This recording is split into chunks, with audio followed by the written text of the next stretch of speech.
Alegria começar mais um programa Gente que Fala. Eu sou Liliane Ventura e você está ligado conosco simultaneamente de meio-dia a 1h pela Rádio Trianon 740M, pela Rádio Universal 810 AM de Santos e também pela tvexito.com.br. Venha, baixe aí o aplicativo, né, no seu smartphone, no seu tablet, nos seus aparelhos todos para que você possa nos acompanhar ao vivo de meio-dia a 1h. Portanto, você que é nosso querido telespectador e ouvinte da TV Êxito, vai poder, inclusive, participar ao vivo através do telefone do ouvinte, que é o 11 5081 3782. 11 5081 3782. Lembrando que o aplicativo da TV Êxito é gratuito. Então, se você tiver qualquer plataforma Apple ou Android, lá pode baixar porque está à sua disposição, tá? Entre os assuntos que nós vamos falar hoje, que a ABAV cobra regulamentação de agências de viagem. ONU confirma mudanças climáticas alarmantes. E ANSP lança manual contra desrespeito aos idosos. Plano do governo quer ampliar energia renovável. Tudo isso e muito mais na presença dos nossos queridos e ilustres convidados, como a médica clínica doutora Diva Leonor Correia Monteiro, ela que faz parte lá do Centro de Desenvolvimento e Pesquisa do IANSP. Como vai? Seja bem-vinda, tudo bem? Muito obrigado, muito bom estar aqui. Também conosco o secretário adjunto de Saneamento e Recursos Hídricos do Estado de São Paulo, Marco Antônio Mroz, ele que é do Partido Verde. Como está?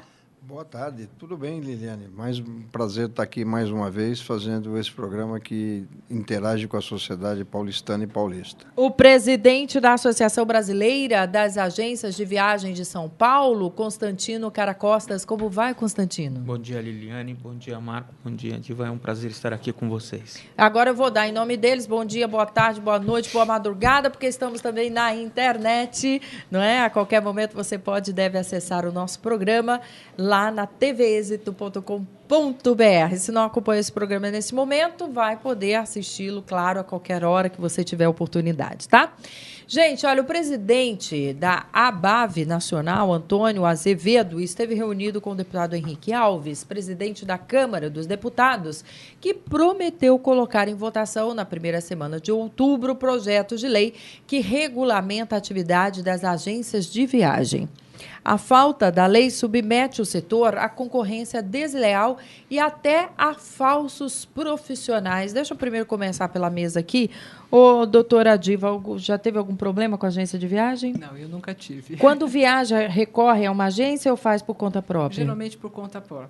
Conta própria. Vamos saber também aqui do Mroz, Marco Antônio Mroz, como é que é o seu comportamento diante das viagens? Bom, lá em casa dizem que eu moro no avião, né? Então eu já tenho um know-how próprio meu que eu desenvolvi para a gente não ter problema. Mas eu acho que tem um componente novo nessa história da agência de viagem. Eu sempre tenho a minha agência de viagem com a qual eu trabalho. Porém, eu acho que com o advento da internet surgiram outros atores que efetivamente acabam sendo facilitadores, mas também complicadores. E é nesse sentido que eu acho que a regulamentação deve interagir. E eu vou dar meu testemunho. Eu não sou nada sem uma agência de viagem. Ótimo. Não sou nada, porque primeiro porque eu acredito que eles tenham realmente grandes oportunidades de negócio, né? Então, imagina, vende 5 mil, o preço vai ficar melhor para quem vende 5 mil. Eu, pelo menos, penso assim. Depois você me diga se eu estiver pensando errado.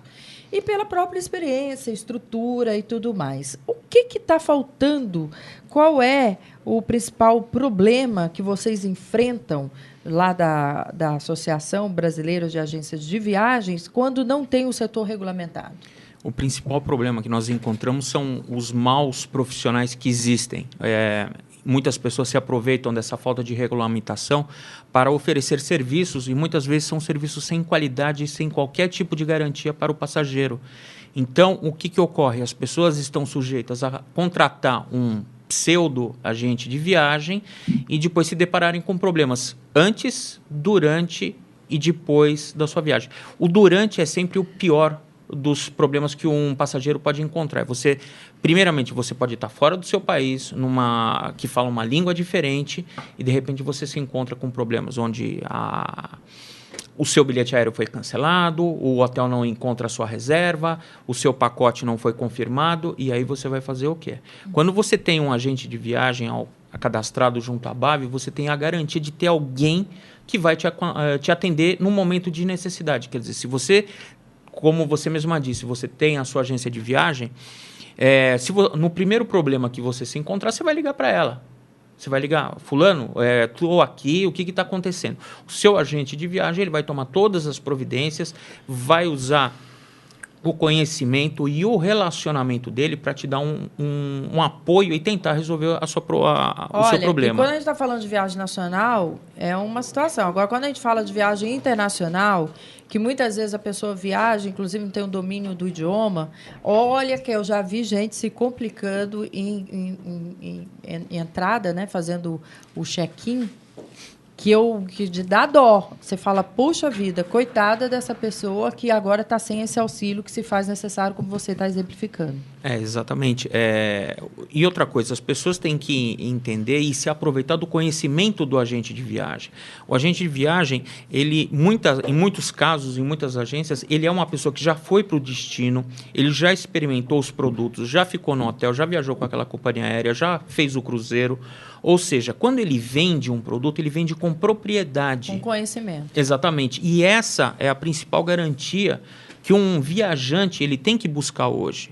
O grande problema de você comprar na internet é quando você se depara com um problema. Naquela situação, num país distante, com outro idioma, o que você vai fazer? Você vai gritar com o mouse ou quebrar o teclado. É isso mesmo. Você não tem uma pessoa para te atender. Porque qual é a nossa necessidade como ser humano? No momento de necessidade, é ter alguém que nos ajude ou que nos resolva. Escute. Agora, mais uma pergunta. Qual é a principal regulamentação? Seria essa e de que forma isso aconteceria? A partir do momento que for regulamentada a profissão dos agentes de viagem, muitas empresas que não são cadastradas, que não têm estrutura, vão deixar de existir. Ou seja, nós teremos uma depuração no mercado. Vai ficar realmente quem é competente, quem tem qualidade, quem é sério e quem é profissional. Essa é a nossa principal reivindicação, principalmente agora que nós estamos diante de uma Copa do Mundo, dos Jogos Olímpicos e principalmente até de uma Expo 2020, que é o que nós estamos pleiteando para a cidade de São Paulo. Ou seja, o Brasil hoje ele vive um momento único. É o único país na história que recebeu na sequência Copa do Mundo e Jogos Olímpicos. Nunca houve um outro país que teve essa condição. E nós temos que lutar exatamente para defender o agente de viagem, mostrar e aproveitar essa oportunidade, porque o Brasil está na mídia internacional desde quando foi escolhido para sediar a Copa do Mundo. Nós estamos preparados, na sua opinião? Falta muita coisa ainda. Hoje, como é que funciona? A pessoa que deseja ter ou ser um agente de viagem, ela basta ter um computador, um telefone e conhecimento? Não, ela tem que ser cadastrada na BAV, tem que ter todas as certidões que os órgãos municipais e estaduais exigem, só que tem muitas pessoas que trabalham em casa, viajaram para um lugar e depois falam, olha, eu conheço aquele lugar com a palma da minha mão, então você compra comigo. E essas pessoas podem operar no mercado normalmente? Já que não existe regulamentação, nada diz o contrário com relação a isso. Mas vocês não acham que com a internet as coisas facilitaram para o usuário por um lado e complica justamente quando ele fala dos problemas. Mas hoje você reservar um hotel, reservar um trem, reservar um avião pela internet, eu vejo o problema é justamente quando você viaja para fora. Internamente, e aqui justamente no começo da matéria era isso, como é que funciona essa regulamentação sob o ponto de vista da autocompra? Ou seja, eu compro uma passagem, eu reservo um hotel, como é que funciona isso? Hoje você tem o PROCON muito atuante, controlando as formas como esses pacotes são colocados à disposição do consumidor. Então, hoje, existem uma série de regras, a forma como a publicidade deve ser feita, os valores devem ser apresentados. Então, existe uma regulamentação. Agora, como você mencionou, Marco, com relação a nossa questão, a principal dificuldade de um passageiro não é ele fazendo uma viagem São Paulo, Paris, São Paulo. Isso é muito simples. Agora, quando ele faz São Paulo, Madrid, Paris, Roma, Moscou, Londres, São Paulo, é aí que o perigo mora. Então, a sofisticação tecnológica ainda, ela não chegou no nível da tecnologia bancária. Hoje todo mundo paga suas contas pela internet sem o menor problema. Todo mundo confia de que vai ser feito. Eu acredito, e é um fato, daqui a alguns anos, a tecnologia no turismo talvez atingirá esse mesmo nível. Mas não é isso que acontece hoje. Não, hoje ainda nós não temos esse padrão de tecnologia. Ou seja, se você vai fazer uma viagem simples, perfeito, dá para fazer.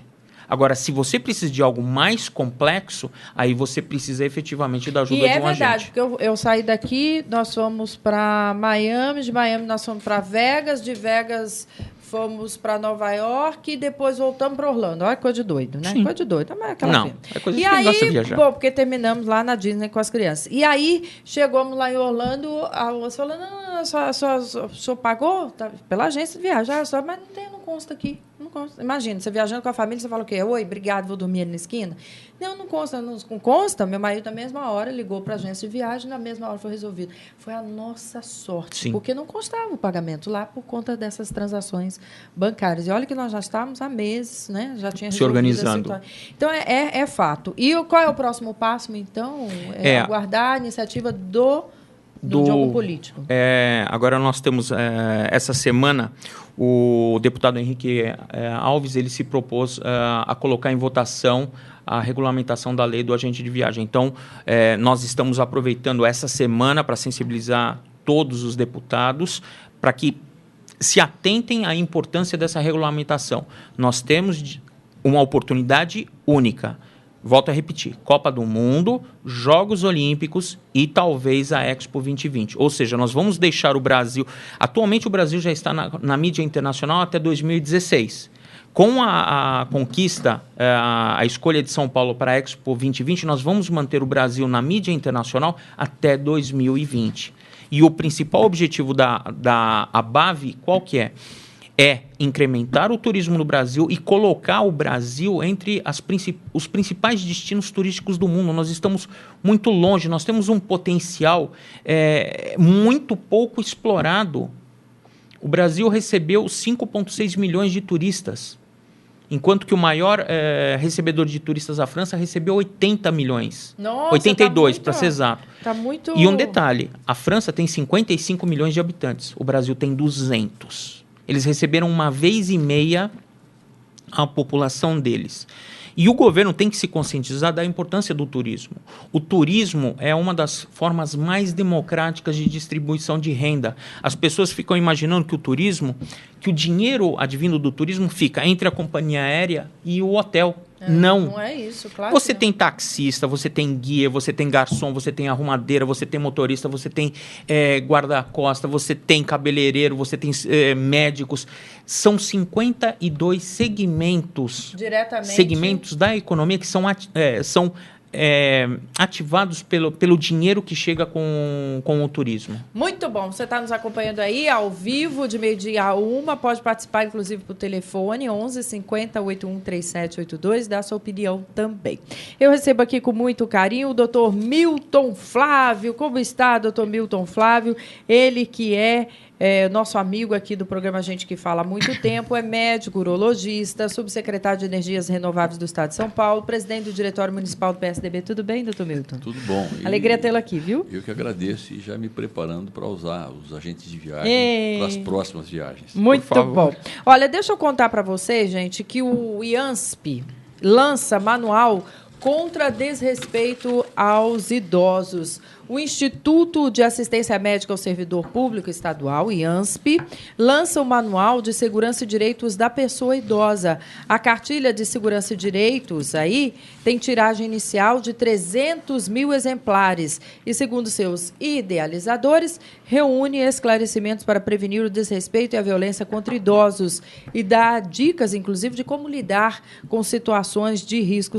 Mais uma vez, Diva, alegria em recebê-la aqui. Obrigada. E isso nasceu da necessidade de ver tanto maus tratos ao idoso? Sim, os maus tratos aos idosos, eles são muito velados, porque geralmente acontece dentro das famílias, o que é mais triste. Uhum. Então, Nós temos até estabelecido hoje em dia o perfil das vítimas. As vítimas são mulheres acima de 75 anos, Meu Deus, que têm alguma dependência física, então elas não conseguem fazer suas atividades diárias de vida. Trocar, vestir-se, cozinhar. São pessoas que muitas vezes têm problemas mentais, como depressão, e elas estão dentro dessa família aonde existe o agressor. Então, quem é o agressor? Geralmente, o agressor é um filho, homem. E depois vem as noras e, a seguir, os netos, né? Os cônjuges. Então, essa situação familiar é que é muito perigosa. Que tipo de agressão? Agressão verbal? Agressão física? As agressões que acontecem geralmente são as psicológicas, em primeiro lugar. Depois vem as agressões físicas e depois vem as agressões financeiras. Aquele idoso que tem os seus bens, mas que a família exige que ele passe esses bens, que ele se desfaça de algumas casas, alguns terrenos e que ele consiga empréstimos compulsórios. Então, esses idosos, geralmente da faixa dos 60 aos 75 anos, eles conseguem ir até uma delegacia, muitas vezes, para denunciar. Agora, aqueles que estão acima de 80 anos, que hoje é considerada a quinta idade, não sei se vocês sabem a divisão, de 60 a 69 é a terceira idade, de 70 a 79 considera-se a quarta idade, e a quinta idade é acima de 80, porque você pode ver, um idoso de 65 anos tem necessidades diferentes de um de 80, não é? Então, essas pessoas mais jovens, elas ainda procuram seus direitos, agora os mais velhos não. Então, eles estão dentro de uma família que é violenta, muitas vezes, que se comete violência contra eles e eles não têm a quem recorrer. E está estabelecido hoje esse perfil, né? O perfil do agressor. E, às vezes, a gente pensa só que esse agressor é uma pessoa muito perigosa, que é uma pessoa que só quer os bens. Mas, às vezes, esse agressor é uma pessoa que cuida, há 2 anos, geralmente, desse idoso. Ele é uma pessoa que deixou o seu trabalho, o seu lazer, não tira férias e que está constantemente ali dando atenção. Essa pessoa também começa a ficar estressada. Adoece, né? E ela começa a ter o seu comportamento violento. Geralmente, está ligado a vício de álcool, em 50% dos casos. Esse agressor é assim. Então, às vezes, ele está dentro da família, às vezes, ele é mal intencionado, mas, às vezes, ele é uma pessoa muito cansada. E como é que é detectar essa situação, que não é nada fácil, né? Que essa família está doente. A família todo mundo. Doente. E aí, como é que interfere numa situação dessa? Então, aquelas pessoas que têm que ver isso, são geralmente, né, os serviços de denúncia ao idoso, mostram que muitos vizinhos ligam. Muitos familiares, assim, não naquela família, mas primos, outras pessoas podem denunciar também. E o que a gente vê? A gente vê que os profissionais de saúde, eles têm que ser treinados para esse olhar. Geralmente se acha, né, que a violência contra o idoso, ela é uma coisa que roupa suja se lava em casa, ninguém dá muita importância, não vou me meter nas famílias, mas não é bem assim. Esse idoso, ele fica doente, ele aumenta, ele muitas vezes é vítima de uma queda por negligência, por omissão, que são os crimes, né, que o inspetor Rodella depois vai comentar. A negligência, a omissão, é aquela coisa da agressão sexual ao idoso, agressão física, psicológica. Sim, os idosos hoje eles são usados até como objetos de erotismo, são coisas terríveis que acontecem. Para quem estuda os núcleos de violência, são coisas bárbaras. Mas né? pelos próprios filhos, cometidos pela pelos família, filhos, ou muitas vezes por vizinhos, por outras pessoas. Então, isso é uma constante, não esse tipo de agressão erótica, mas assim, quedas, netos usuários de drogas que exigem dinheiro dos avós para comprar suas drogas. Sei, mas aí vocês têm estrutura para tirar esse idoso desse convívio, vocês vão até lá e trabalham a família. Como é que é esse trabalho que para mim... Dentro do hospital, o que nós podemos fazer é identificar, né? E depois a gente passa isso para um órgão superior que pode ver esses mecanismos, que é o que vai explicar o comandante Rodella aqui.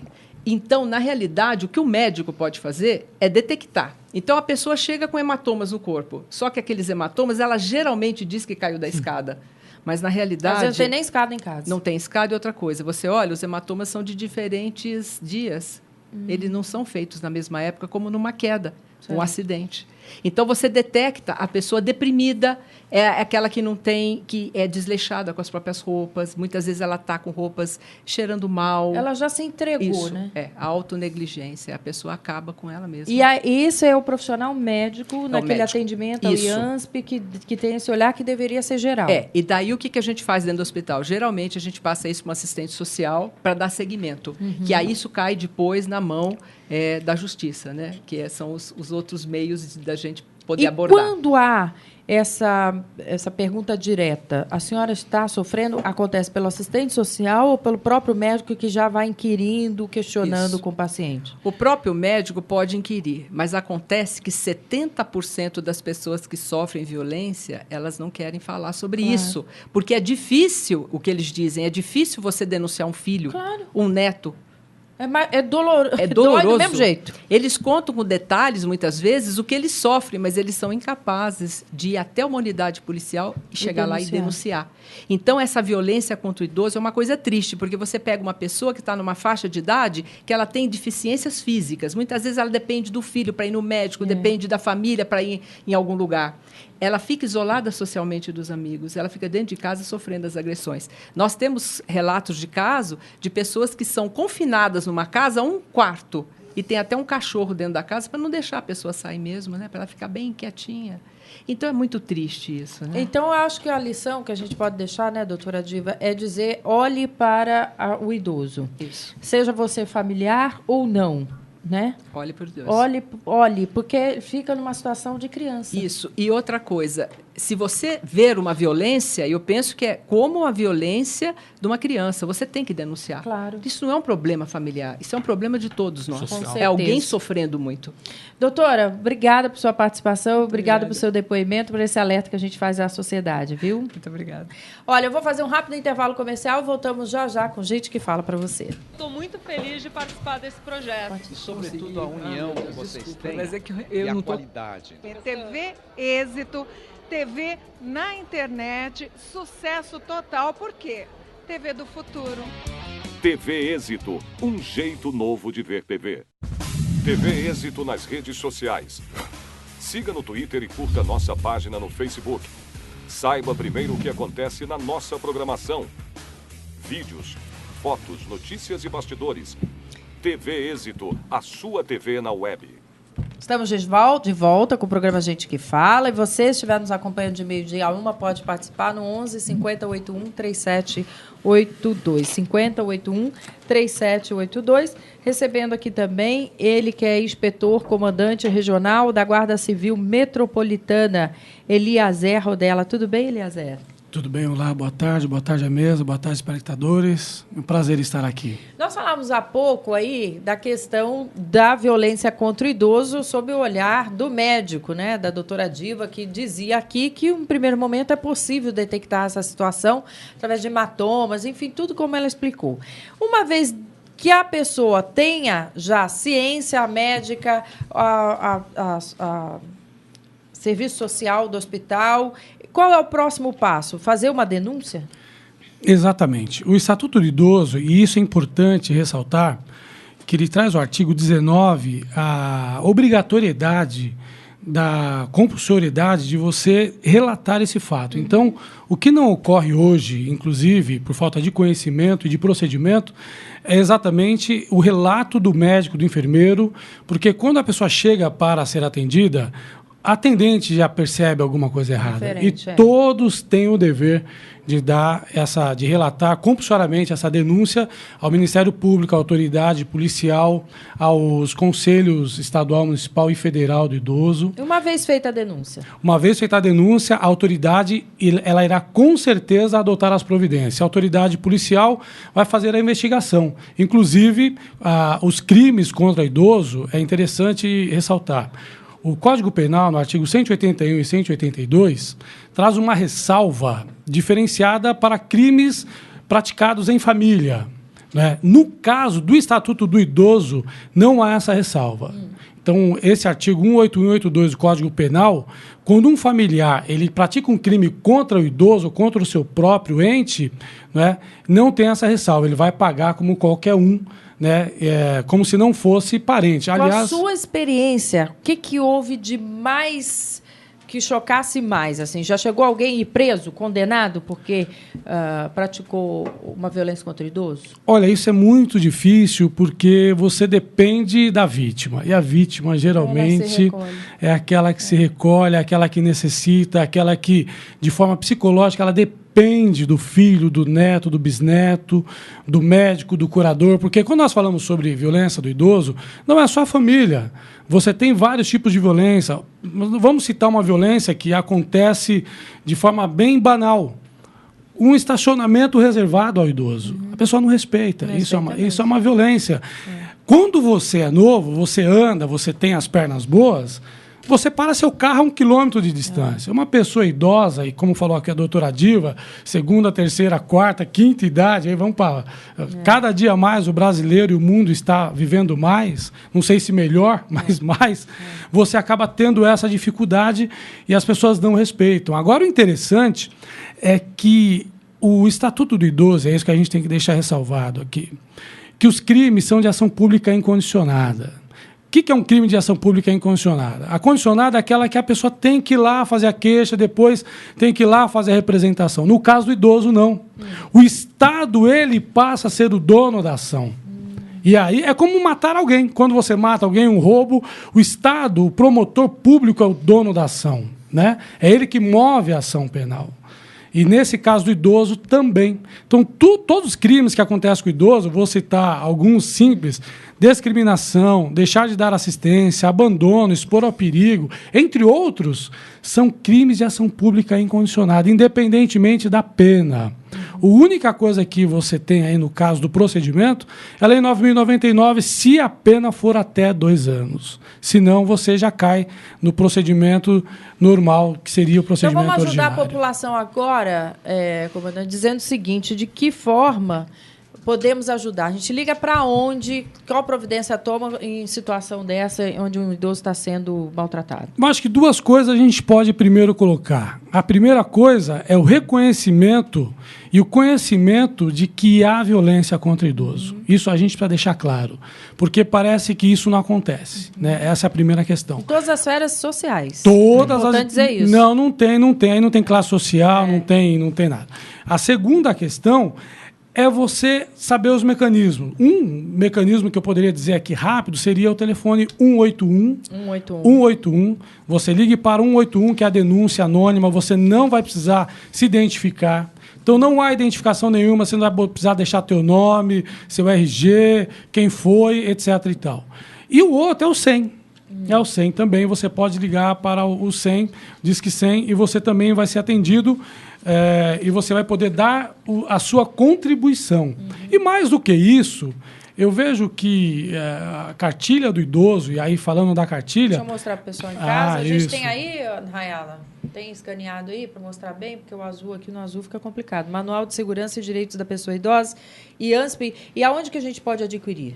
Olha, o IANSP estará fazendo 300 mil unidades dessa, e eu acredito que lá seria um local bem adequado, mas isso vai ser distribuído em todo o estado de São Paulo. Esta é uma ferramenta importante, porque a primeira ferramenta é o conhecimento. Você precisa conhecer. Claro. Quando você conhece, você tem condições de avançar, não é?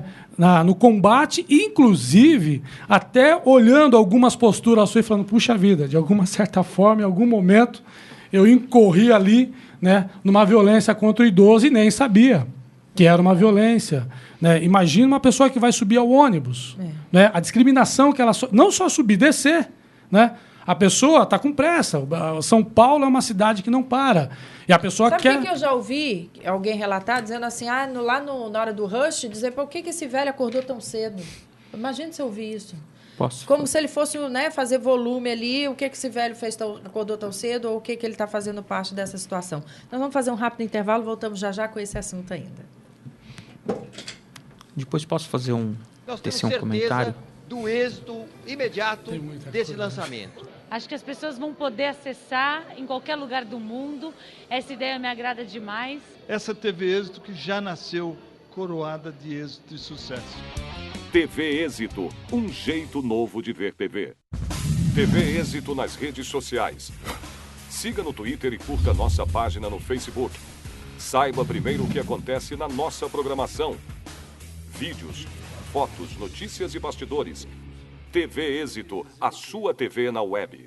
Muito bem, estamos de volta com o programa Gente que Fala e tem uma pergunta aqui, inclusive da mesa. Pode fazer, Constantino. Inspetor, talvez esse problema da falta de denúncia não seja a impunidade até que o Brasil está vivendo nesse momento.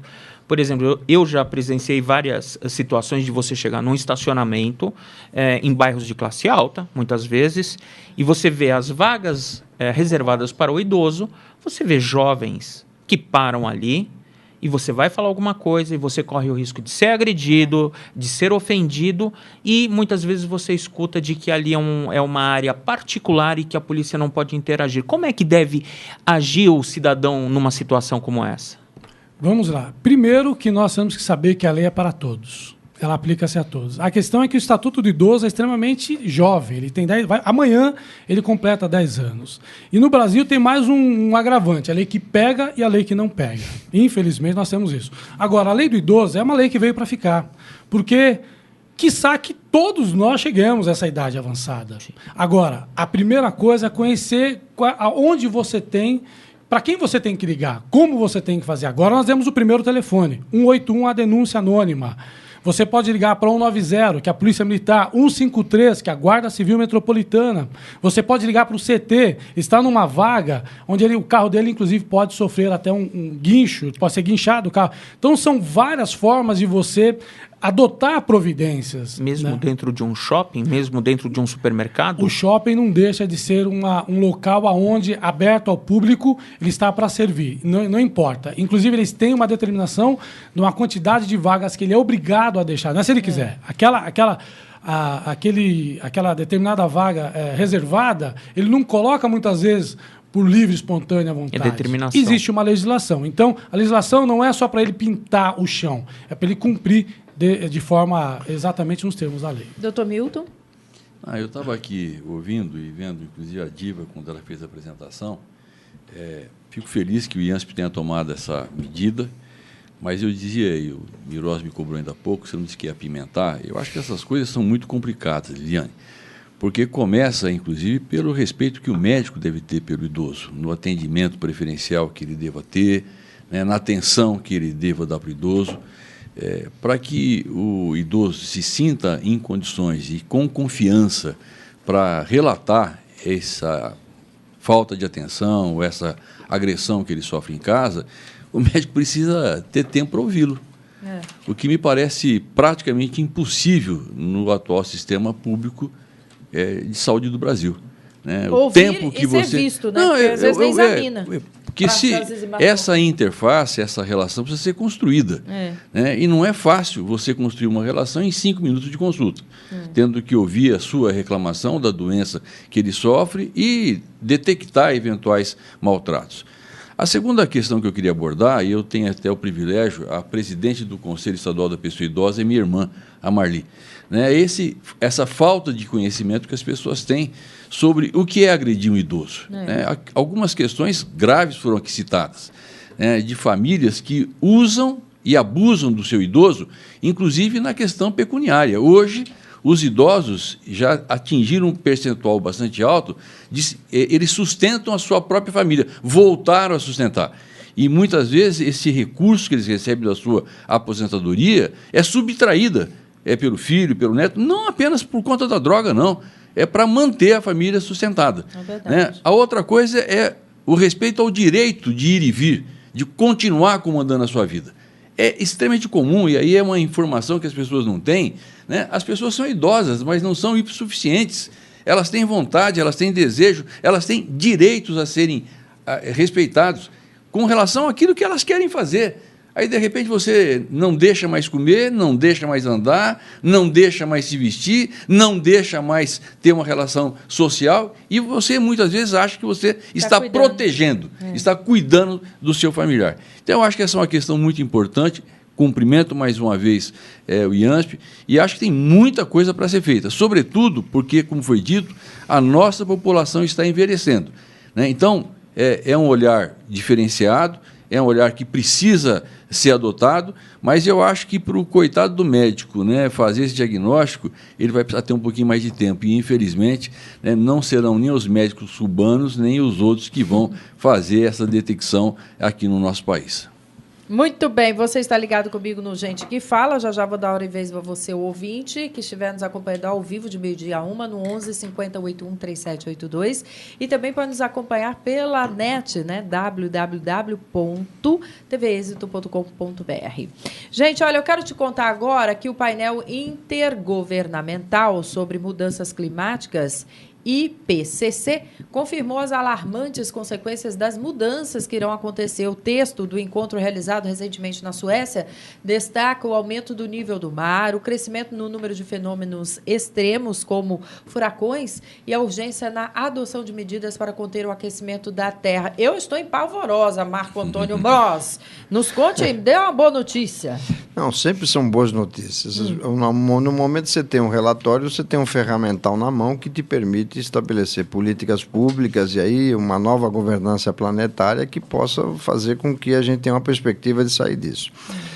Eu acho que depois a gente podia entrar um pouquinho mais próximo das nossas realidades, porque senão a gente fica discutindo... Então vamos para a nossa realidade. Não, digo assim, o que você pode fazer para ajudar você estando na sua cidade de São Paulo, certo, por exemplo. São Paulo é o grande vilão dessa história do aquecimento global, é o CO2. Então, tudo que provém de oriundo de petróleo, ou seja, você, no seu combustível, gasolina, nas suas coisas, você pode reverter no dia a dia. O que um governo pode fazer com o governo da cidade de São Paulo? Tem uma lei de mudanças climáticas que estabeleceu metas até 2020 para mudar.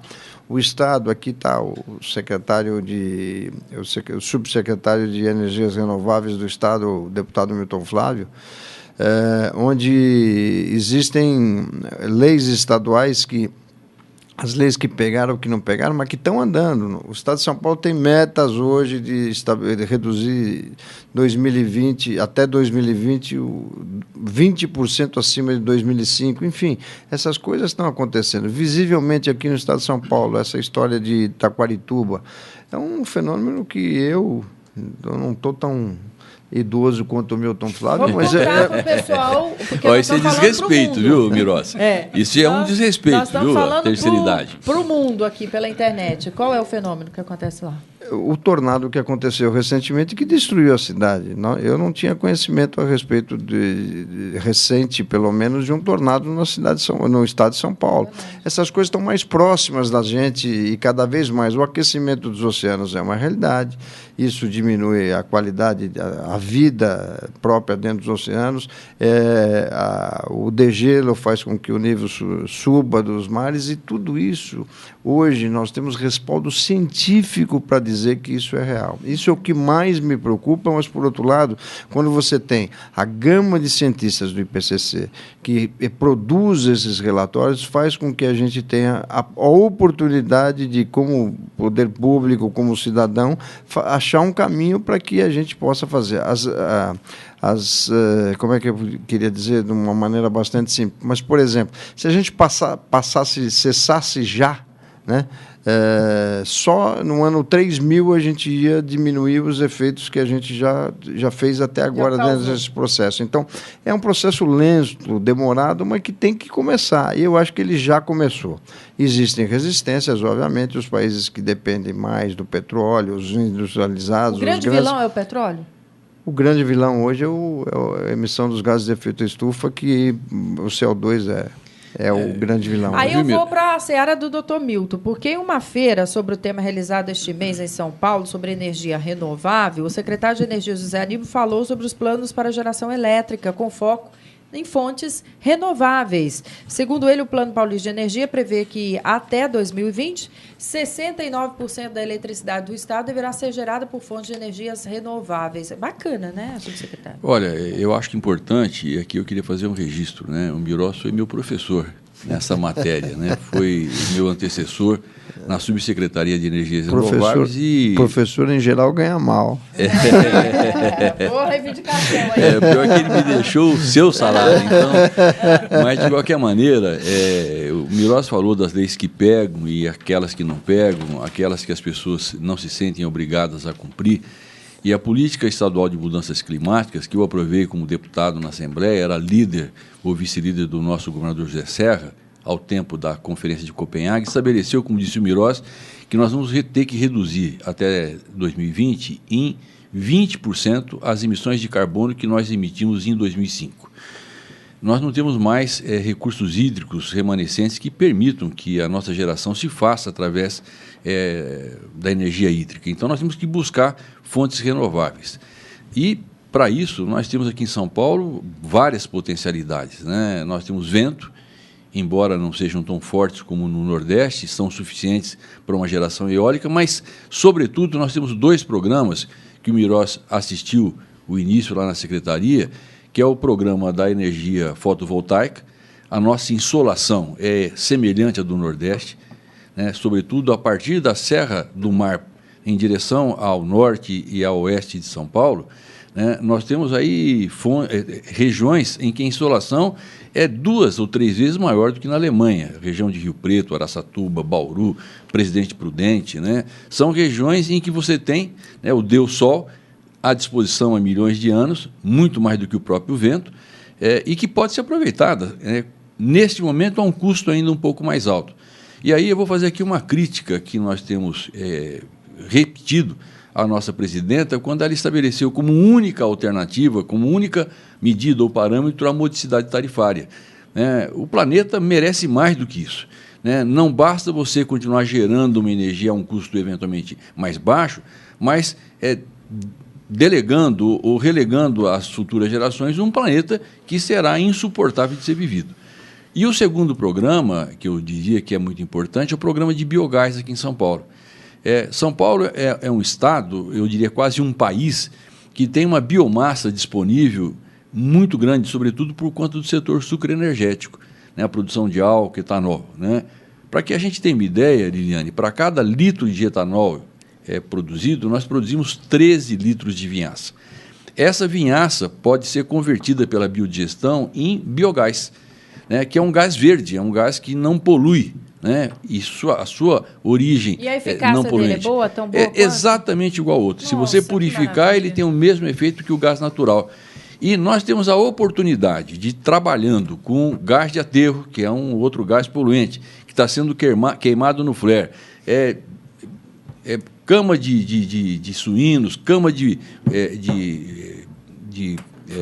frango, né? Mas eu diria, insisto muito, sobretudo no caso da vinhaça, nós podemos estar gerando até 2020 35% a 40% do que nós vamos consumir em gás. Isso nos dá uma independência, inclusive da Petrobras, que hoje tem um monopólio horizontal e vertical, né? Nós vivemos hoje situações dramáticas de não poder expandir a indústria que depende do gás por conta do não fornecimento. Eu vou aqui falar um fato grave, que o Mirós sabe da veracidade dele. Quando o sistema energético, o sistema elétrico de São Paulo foi privatizado, 2 das concessionárias têm uma obrigação contratual de construir 2 usinas de cada uma delas de 400 megawatts, que teriam que ser termoelétricas. Eu acabei de dizer que nós não temos recurso hídrico remanescente, que não foram construídas até agora porque a Petrobras não dá garantia do gás. E a gente paga aluguel, nós, cidadãos, pagamos o aluguel dessa termoelétrica a um custo elevadíssimo. Elevadíssimo, né? E outra coisa, a dificuldade, justamente, já que o vilão é o petróleo, como é que você pode trabalhar, a dificuldade de você trabalhar nacionalmente no Brasil, porque parece que o Brasil não está inserido dentro do processo planetário existente. Se a Petrobras é a maior empresa brasileira e o governo o maior acionista, um motivo a mais para que a gente pudesse fazer com que a Petrobras investisse nessas áreas, já que se diz uma empresa de energia, poderia entrar mais nessas energias e não ficar fazendo só petróleo, destruindo a possibilidade de outras outros atores possam vir a contribuir nesse processo. Eu acho que esse é o maior problema. O Mirós, inclusive, nos ajudou nessa fase inicial, né? Temos duas outras questões muito importantes, né? Uma delas é o tratamento do resíduo sólido, né? Que é um poluente, né? Emite o gás metano, e que pode ser tratado gerando, inclusive, energia limpa. E uma outra questão que, às vezes, a gente não valoriza e precisa ser valorizada, porque ela tem um efeito dramático, né, que representaria talvez mais do que uma Itaipu, é você fazer a eficientização energética, é evitar o desperdício, é trocar as lâmpadas atuais por lâmpadas de LED, por exemplo. Se você trocasse toda a iluminação pública do Brasil, eu sei que isso tem um custo, por lâmpadas LED, você teria uma economia de energia equivalente a uma nova Itaipu. Ou seja, o benefício é muito mais do que o gasto. Muito mais do que o gasto. Vamos fazer um rápido intervalo, voltamos já. Esperamos você. TV Êxito nas redes sociais. Siga no Twitter e curta nossa página no Facebook. Saiba primeiro o que acontece na nossa programação. Vídeos, fotos, notícias e bastidores. TV Êxito, a sua TV na web. Hoje, com a modernidade, vocês podem assistir tudo que está acontecendo pela internet, pelo seu tablet, pelo seu iPad. E parabéns à TV Êxito por essa abertura a mais para os nossos dias. Muito bem, estamos de volta e a gente fica aqui nos intervalos também no maior bate-papo, porque o assunto é para lá de interessante, né? Sobretudo que diz respeito ao nosso futuro. E agora eu quero falar sobre uma coisa também muito importante, que diz respeito à nossa e à sua saúde. Muito bem, a saúde, inclusive, da nossa cidade, presta atenção. A saúde que a gente quer é a que tem mais médicos cuidando bem da nossa população, não é? Então, a Prefeitura de São Paulo, por meio das organizações sociais de saúde, está contratando médicos, é isso mesmo. São 1.310 vagas para médicos de várias especialidades. Atenção para os salários, que variam de 6 a 14 mil reais para jornadas de 20, 24 ou 40 horas. O processo seletivo será feito nas próprias OSS, Organizações Sociais de Saúde. Portanto, caso você conheça algum médico, deixe recado para ele. E se você é médico e quer trabalhar para melhorar a saúde da nossa cidade, este recado é para você. Você pode enviar um e-mail com o seu currículo para selecão.sms@prefeitura.sp.gov.br. Vou repetir. selecão.sms@prefeitura.sp.gov.br. Então, médicos e médicas, venham fazer a diferença na saúde da cidade. Vamos fazer a saúde que a gente quer em São Paulo. Vamos viver a cidade que a gente ama. Vamos fazer a São Paulo que a gente quer. Prefeitura de São Paulo. Rápido intervalo, voltamos já. Eu já conheci os estúdios, a produtora realmente é de primeiro mundo. Projeto maravilhoso de integração. Estou emocionado de ver o lançamento de uma TV que já é sucesso. TV Êxito, um jeito novo de ver TV. É um projeto que não tem como dar errado, né? Tem tudo para ser um êxito, como diz o nome. Cada vez mais a internet vai ser o acesso do homem à notícia. Qualidade técnica, muita competência, muita dedicação e o mais importante, paixão. TV Êxito, um jeito Quanto você pagou para isso aí? Muito bem, agências já são importantes também para o turismo interno, é o assunto, mas antes vou dar uma vez aos ouvintes. A Rosano Tatuapé, Constantino, Rio de Janeiro é realmente o foco com tantos eventos? Qual a maior carência no país no quesito turismo, hein? Queria saber por que viajar pelo Brasil ainda é tão caro. É mesmo? O Brasil ainda...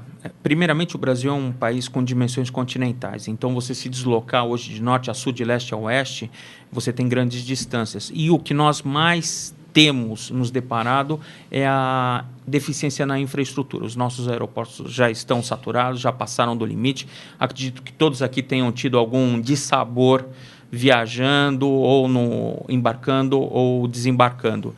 Então, o nosso principal problema hoje é a infraestrutura no Brasil. O Brasil, ao mesmo tempo, nós precisamos desenvolver o turismo, só que nós não temos a infraestrutura necessária. É inaceitável que uma cidade como São Paulo, ela não tenha um metrô ligando ao aeroporto internacional. Promessa já tem. Vamos ver, né? A dona Cleide da Lapa, Eliazer, queria saber se uma pessoa que denuncia um idoso maltratado, para onde pode ir depois, caso ele conviva com o agressor e fique com medo de continuar morando lá? Tem esse aporte, não? Sim, tem que ter. O Estado ele é responsável. A família, a sociedade, o Estado é responsável pelo aporte desse idoso a partir do momento da denúncia. Então, você fez a denúncia, o Estado ele deve adotar todas as providências, inclusive sob pena de responsabilização do próprio Estado ou do agente que não adotar as providências decorrentes da denúncia. Olha aqui, Constantino, outra pergunta vem de Jaime Bom Filho. Olha, além de problemas na rede de segurança pública, o turista brasileiro ou estrangeiro se queixa do alto preço das diárias de hotéis. O que fazer para reverter essa situação e incentivar mais o turismo? Precisamos de mais investimentos, precisamos que mais redes hoteleiras venham para se instalar aqui no Brasil. Como eu disse inicialmente, nós temos 2 megas eventos que irão acontecer e a nossa instalação ainda é muito baixa com relação ao hotéis. Nós precisamos investir mais, permitir que outras redes hoteleiras cheguem no Brasil, mesmo os empresários nacionais tenham condições de realizar obras. A partir do momento que nós aumentarmos a quantidade de disponibilidade, o preço tende a diminuir. A Jéssica Azevedo, Eliezer, qual a sua opinião sobre o transporte público de São Paulo em relação à mobilidade do idoso? Um exemplo é o metrô de São Paulo, que embora tenha cadeiras reservadas, conforme determinação da lei, ainda é precário. Parece que o idoso não tem direito a andar por São Paulo. A verdade, você tem uma cultura onde as pessoas elas pautam pelo desrespeito antes de mais nada. E desrespeito com o idoso é desrespeito a si mesmo. Claro. Então é fazer cumprir a lei, não tem jeito. E, obviamente, que a quantidade de idosos que nós temos e teremos na cidade, é importante que as autoridades saibam que a quantidade de transporte, seja ele metrô, ônibus ou vias, não serão suficientes. É importante agora pensar nisso, para lá na frente, daqui 10, 20 anos, falar, e agora o que eu vou fazer? Como, aliás, o planejamento é importante para tudo na vida. Liliane, só para dar um testemunho, viu? Aí eu quero, não é para defender o metrô, mas para defender a população de usuários. O primeiro lugar que eu me senti velho ou idoso foi no metrô, porque eu entrava, em função do cabelo branco no metrô, tendo alguém sentado numa cadeirinha azul, a pessoa levantava e dizia, o senhor não quer sentar? De verdade, eu acho que é um dos poucos lugares onde eu vejo a população idosa sendo respeitada pelo usuário. Muito bem. Aí a pergunta do Roberto Cambuci para o doutor Milton Flávio. Por que a PM paulista é tão violenta, hein? Como mais uma vez ficou claro e bem demonstrado nas últimas manifestações. Porque a PM é tão truculenta. Olha, eu não sei de quais manifestações e para quais manifestantes a polícia militar foi muito violenta. Houve uma quinta-feira em que houve, de fato, exageros, e a partir daí eu vou ter uma posição até radical e contrária à do nosso telespectador, né, ou ouvinte, né? Eu acho que ela foi muito condescendente com aqueles marginais transvestidos de manifestantes que agrediram e destruíram o patrimônio público e privado. Eu acho que tinha que ter sido mais rigorosa, mais dura, e eu acho que muitos daqueles indivíduos deviam estar na cadeia ainda hoje. Tá certo. Olha, rapidamente, estamos caminhando para o final, temos 4 minutos, eu vou falar para você que a importância das agências de viagem no turismo receptivo foi debatido na Feira de Turismo das Américas em setembro. Entre os pontos lá estiveram a captação do turismo receptivo e a maior aproximação entre turistas brasileiros e fornecedores do próprio país, elo habitualmente feito pelos agentes de viagem. Chegou aqui conclusão, Constantino, conte-nos aí. É que cada vez mais o que vai propiciar o Brasil a se desenvolver no turismo e se transformar num dos principais destinos turísticos do mundo é a capacitação do agente de viagem. Ou seja, hoje nós temos que realmente capacitar. O brasileiro está caminhando para isso, mas nós precisamos desenvolver outros idiomas. Nós corremos o risco, isso aqui já passou em até alguns programas, o turista estrangeiro chega e às vezes não temos uma qualificação para receber ele da forma adequada. Então, tudo gira em cima da capacitação. A ABAV tem feito um esforço imenso em cursos, treinamentos, sempre com o objetivo de qualificar. É isso que vai permitir com que nós cresçamos dentro do turismo e realmente consigamos trazer cada vez mais turistas para o Brasil. O turismo é uma fonte de receita importantíssimo dentro do PIB. Nós precisamos desenvolver isso. Bros, conta pra gente que é notícia, né, que o Rio Tietê pode estar despoluído em 2020? Não, totalmente não, mas é um avanço significativo. Nós estamos indo para a 5ª etapa de despoluição. A mancha já regrediu, antes ela ia até lá embaixo, depois de Barra Bonita. Hoje ela está voltando até Salto, bem próximo daqui. Mas é um processo lento. As pessoas não pensem que isso vai acontecer de uma hora para outra. O aumento hoje que nós temos de chegar em 2020 com 87% do esgoto tratado, coletado e tratado, 87% em 2020, na região metropolitana de São Paulo, ele é bastante ousado e ele está sendo concluído à risca. O grande problema é que o saneamento não necessariamente é uma coisa do Estado, ele pertence ao município. Hoje nós temos municípios que pouco fizeram. Guarulhos é um deles, que nunca fez o que tinha que fazer na área de saneamento, agora começou, há de se louvar, mas são muitos dos municípios que também não contribuem para que isso aconteça. Mas a educação, nós mesmos, por exemplo, nada contra os animais, que sou um defensor deles também, mas, por exemplo, hoje, na região metropolitana de São Paulo, nós temos uma população de 3 milhões de cachorros que defecam nas ruas, livremente nas ruas, e isso vai parar no Tietê, não tem como não fazê-lo. Essa coisa da poluição difusa, ela é muito difícil de ser controlada, mas eu vejo que nessas ações maiores, macro, de você coletar e tratar o esgoto, eu acho que ela vai andar e a mancha vai regredir com certeza absoluta. Queiroz, eu só queria acrescentar, coletar, tratar e depois gerar energia com isso. Muito obrigado, professor.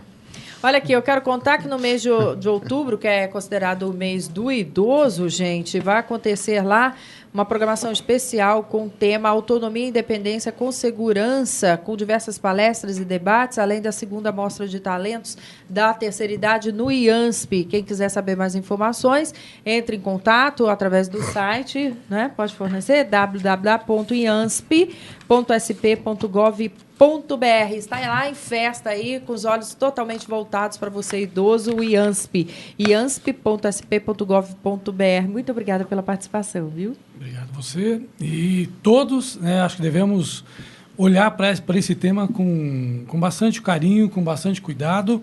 E amanhã, no IANSP, só para falar, é o lançamento da cartilha do idoso. Nós estaremos lá às 8 horas da manhã fazendo o lançamento da cartilha do idoso e que todos possamos tomar conhecimento, e possamos adotar medidas preventivas, educativas e, se necessários, repressivas, para que o idoso realmente possa ter o seu direito respeitado. Doutor Milton Flávio, nosso secretário de Energias Renováveis do Estado de São Paulo, subsecretário, muito obrigado pela participação. Eu que agradeço a oportunidade de reencontrar amigos queridos e perceber que o meu IANSP continua sempre inovando e fazendo e cumprindo com a sua missão.